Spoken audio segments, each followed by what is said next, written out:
Senator Dalphond.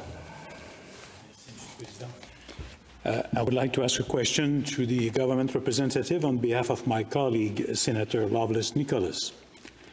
The MMIW inquiry delivered its final report on June 3, 2019, concluding that decades of systemic racism and human rights violations had contributed to the death and disappearances of hundreds of Indigenous women and girls and constituted even a genocide. The final report states the calls for justice are not mere recommendations or quaint list of best practices. They are legal imperatives rooted in Canada's obligations under international and domestic human rights, norms and laws. Last week, the Crown-Indigenous Relations ministers, the Honourable Caroline Bennett, said that Ottawa is delaying its intended release of the National Action Plan this month because of the COVID-19 pandemic. Don't you think that using the pandemic as an excuse for delivering a plan is a double slap in the face to the Indigenous women who are facing even greater risk of violence because of the confinement? Thank you. Senator Gold. Well, thank you for the question. And though the government understands the frustration and the pain felt by those who experienced and who lost loved ones in this and who are still waiting for the action plan.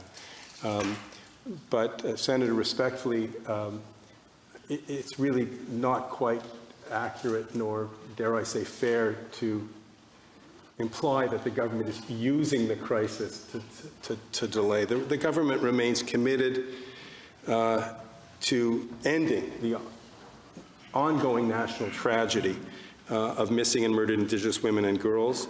I've been advised that the government, Indigenous organizations, provincial and territorial governments continue to work together, as they committed to do, to develop together, to co-develop a national action plan that will set a clear roadmap to end these systemic causes of violence against Indigenous women, girls, LGBTQ and Two-Spirit people.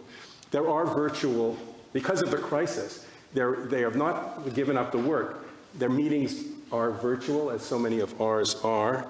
But this has provided some really unavoidable engagement challenges in this process. And this is my understanding is this is why the work has just not progressed as quickly as all the parties, I'm sure, hoped. And indeed,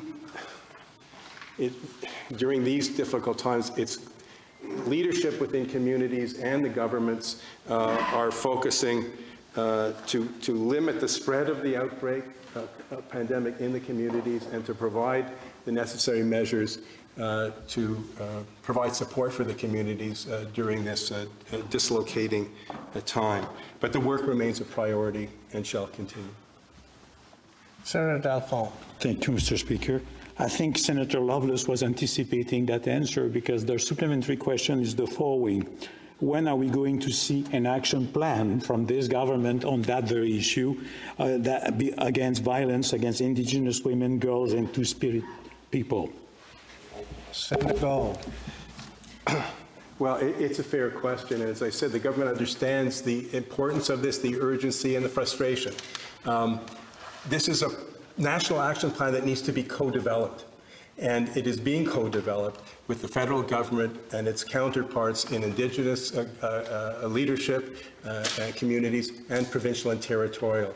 And so when all of the stakeholders, of which the federal government is one, are able to finish their work and able to know when that a date will be released, I'm not in a position to know that date or to provide it at this juncture. Thank you.